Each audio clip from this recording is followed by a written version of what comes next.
आउज़ुबिल्लाहिमिनश्शैतानिर्रजीम बिस्मिल्लाहिर्रहमानिर्रहीम। शुरू अल्लाह के नाम से जो बड़ा मेहरबान और नहायत रहम वाला है। उम्मीद आप लोग खैरियत से होंगे। और इस वीडियो में इंजीनियर फैसल आपसे मुखातिब है। टॉपिक है डीएई सेकेंड ईयर की मैथमेटिक्स, एक्सरसाइज 3.1 है, क्वेश्चन नंबर 4 है और गिवन फंक्शन की मदद से हम प्रूव करेंगे। आपको अपने चैनल का इंट्रोडक्शन करवाता चलूं। मेरे चैनल का नाम है केमिकल इंजीनियरिंग एजटेक और इस चैनल के अंदर मोर देन 500 लेक्चर्स अवेलेबल हैं। और जिन सब्जेक्ट्स के लेक्चर्स अवेलेबल हैं उनमें शामिल है industrial chemical process, industrial stoichiometry, chemical engineering, organic chemistry, mathematics और इसके अलावा इंजीनियरिंग से रिलेटेड इंफॉर्मेटिव टॉपिक्स अवेलेबल हैं। और इसके अलावा आप मेरे चैनल को सब्सक्राइब करेंगे, बेल का आइकन प्रेस करेंगे तो मेरी हर लेटेस्ट वीडियो आपको मिलती रहेगी। 3.1 है, क्वेश्चन नंबर 4 है और यहाँ पे हमें एक स्टेटमेंट अवेलेबल है और फिर हमने प्रूव करके देना है dy by d x is equal to sine square a plus y by sine a. तो हम इस जो हमारे पास रिलेशन अवेलेबल है हम इसके अंदर जो है अमेंडमेंट करेंगे कुछ और इसके बाद हम इसके ऊपर रूल अप्लाई करेंगे, डेरिवेटिव निकालेंगे और एंड पे हम प्रूव करके देंगे जो उन्होंने हमें कहा है। तो सबसे पहले हम इस रिलेशन को यहाँ पे लिखते हैं और अगर हम साइन ए प्लस वाई को दोनों साइड्स पे डिवाइड कर दें तो यहाँ पे यानी राइट साइड पे तो ये ख़त्म हो जाएगा, 1 रह जाएगा, सिर्फ x रह जाएगा, लेकिन लेफ्ट साइड पे ये बटे में चला जाएगा। और फिर हमने इनको डिफरेंशिएट करना है विद रिस्पेक्ट टू x करना है। और यहाँ पे आप देख रहे हैं कि हमने जो चेंजिंग की उसके नतीजे में जो दोनों फंक्शंस हैं इनका आपस में रिलेशन बना डिवीजन का। और जब भी डेरिवेटिव के अंदर डिवीजन इन्वॉल्व होती है तो उसके ऊपर कोशेंट रूल अप्लाई होता है। तो यहाँ पे लेफ्ट साइड में अगर हम अपर पोर्शन को u कहें, लोअर पोर्शन को v कहें तो हम इसको इस तरह डेरिवेट करेंगे कि v का स्क्वायर v को एज इट इज रख के u का डेरिवेटिव नेगेटिव u को एज इट इज रख के v का डेरिवेटिव।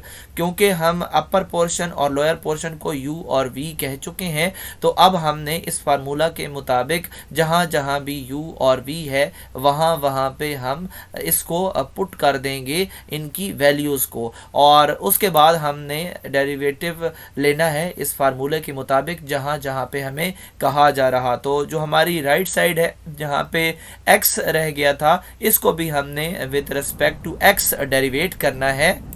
वैल्यूज इस पोर्शन में फीड हो चुकी हैं और अब हमने नेक्स्ट पोर्शन के अंदर इसका डेरिवेटिव लेना है। पहले स्टेप के अंदर साइन y का हम डेरिवेटिव लेंगे और साइन का डायरेक्ट डेरिवेटिव कॉज y होता है। और फिर हम इसकी बेस का डेरिवेटिव लेंगे और बेस हमारे पास है y। और क्योंकि हम with respect to x derivate कर रहे हैं और जब y को with respect to x derivate करेंगे तो रिजल्ट आएगा dy बाई डी एक्स।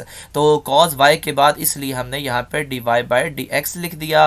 दरमियान में फार्मूले वाला नेगेटिव है, फिर sine y as it is आएगा। और अब की दफ़ा हमने डेरिवेटिव लेना है साइन a प्लस वाई का। a प्लस वाई इसका एंगल है, हम इसको नहीं छेड़ेंगे। और पहली दफ़ा हम ट्रिग्नोमेट्रिक फंक्शन का डायरेक्ट डेरिवेटिव लेंगे यानी साइन का कॉज ले लेंगे और हमने इसकी बेस को बिल्कुल भी नहीं छेड़ना। अगले स्टेप के अंदर हम इसकी बेस का डेरिवेटिव लेंगे और बेस हमारे पास है a प्लस वाई। और अगले स्टेप में आप देखें कि a प्लस वाई का हमारे पास क्या रिजल्ट आता है। तो यहाँ पे a जो है ये कांस्टेंट है, इसका डेरिवेटिव 0 होता है और किसी भी अकेले कांस्टेंट का डेरिवेटिव 0 होता है तो हमने यहाँ पे कंसिडर इसको नहीं करना।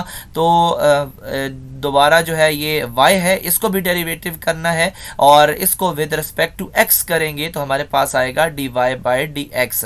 तो अब हमने बेस का डेरिवेटिव ले लिया और आप थोड़ा गौर करें तो बट्टे में जो हमारे पास v का स्क्वायर था उसको हमने दोनों तरफ मल्टीप्लाई किया। जब इधर किया तो ये दोनों एक दूसरे के साथ कट गए और जब 1 के साथ ये मल्टीप्लाई होगा तो ये ऐसे ही sine square a plus y ही आएगा। तो चलते हैं नेक्स्ट आप देख रहे हैं कि d y by d x जो है ये दोनों रकूम के साथ आ रहा है, और फिर हम इसको कॉमन भी ले सकते हैं। तो हमने कॉमन लेना है और हमने इस अगले जो स्लाइड है इसमें d y by d x को कॉमन ले लिया। और अब ये देखना है, ऑब्जर्व करना है कि हमारे पास अंदर क्या रह जाता है। तो साइन ए प्लस वाई और फिर कॉज वाई नेगेटिव कॉज ए प्लस वाई और फिर साइन वाई। अगर हम इसको और जो ऊपर फार्मूला पेस्ट किया गया है इन दोनों को आपस में ऑब्जर्व करें, यानी कि इस फार्मूले की राइट साइड को और इस पूरे फंक्शन को अगर हम मैच करें तो आप देखेंगे कि ये वही चीज़ है। साइन सबसे पहले है, फिर अल्फ़ा है और अल्फ़े की जगह कुछ भी हो सकता है, फिर कॉज है और फिर वाई है, यानी कि बीटा है, दरमियान में नेगेटिव भी है, फिर कॉज है और उसका एंगल है और साथ साइन का एंगल है। तो इसका मतलब है कि अगर हमारे पास ये चीज़ हो तो हम ये भी लिख सकते हैं। तो हमने तो सिंप्लीफाई करना है और अब हम इस फार्मूले के मुताबिक इसकी लेफ़्ट साइड को फीड करवाएंगे, यानी कि साइन सबसे पहले लिखेंगे, फिर हमारे पास ए और फार्मूले के अंदर जो ए है वो ए प्लस वाई है, फिर दरमियान में नेगेटिव है और फिर हमारे पास जो बी है यहाँ पे वो वाई है। तो ये हम जब करेंगे तो हमारे पास जो वाई और वाई है वो कैंसल होगा और हमारे पास रिजल्ट आएगा साइन अल्फ़ा, क्योंकि यहाँ पे प्लस वाई और नेगेटिव वाई आपस में कैंसिल हो रहे हैं। और अगर हम राइट साइड पे देखें तो ये चीज़ हमारे पास पहले से चली आ रही है इस सवाल के अंदर, और इसको हम एज इट इज़ ही रखेंगे। और अगर हम साइन अल्फ़ा को दोनों साइड्स पे डिवाइड कर दें तो वहाँ से तो कैंसिल हो जाएगा और हमें मिलेगा d y by d x, लेकिन राइट साइड पे ये बटे में चला जाएगा और जो हमें ये कंडीशन मिल रही है ये ही हमारा आंसर है और ये हम प्रूव कर चुके हैं।